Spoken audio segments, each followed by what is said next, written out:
এই যে আমার বেগুন বললাম না কষি আম আনতে যাচ্ছি, কষি আমের অবস্থা দেখো। কষি এগুলো বাবা। নাকি কষি আম। হ্যাঁ দাদা বাবা, তো বটেই। দাদা তো বটেই। তো এই কষি আম পেয়েছি, এই দিয়ে বেগুন দিয়ে কষি আম বেগুন দিয়ে করি। কষি আম দিয়ে বেগুন, কি সেটা কি জিনিস? ও মা, তুমি না সব ভুলে ভুলে যাও। কষি তাই? আম বেগুন দিয়ে করি না দেখো সেই। খুব ভালো, দেখি খারাপ লাগবে না মনে হয় না? ভুলে তুমি তো যদি গেছি। না খাও, না খাবে, আমি খাবো। না না, ঠিক আছে। হ্যাঁ, আমি তো ভীষণ ভালোবাসি এই যে কষি আম দিয়ে বেগুন দিয়ে। সে ভালো তাই যা। লাগুক তোমার, না লাগুক, ও আমি খাচ্ছি। আচ্ছা, তাই জন্য নিয়েই এসছে দুটো জিনিসই সঙ্গে করে।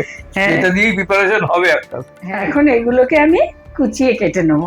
আমগুলোকে খোসা ছাড়িয়ে ছোট ছোট টুকরো করে কেটে নেব, আর বেগুনকেও ডুমো ডুমো করে কেটে রাখবো। প্যানে সাদা তিল 1/4 কাপ ভালো করে ভেজে ঠান্ডা হতে দেব। এবার ওই প্যানেই তেল গরম করে তাতে বেগুন নুন হলুদ দিয়ে নেড়ে চেড়ে ভালো করে ভেজে নিয়ে তেলটা ঝরিয়ে বেগুনটাকে তুলে নিতে হবে। এবার যে তেলটা রয়ে গেল সেই তেলে একটা শুকনো লঙ্কা আর সর্ষে খানিকটা ফোড়নে দিয়ে কুচিয়ে রাখা আমগুলো দিয়ে ঢাকা দিয়ে ভাজতে দিতে হবে। একটা মিক্সির বাটিতে তিলটা গুঁড়ো করে নেব।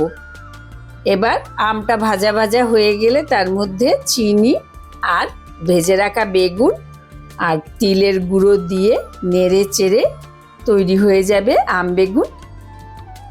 একবার খেয়ে দেখবেন, শেষ পাতে খেতে অসাধারণ লাগে।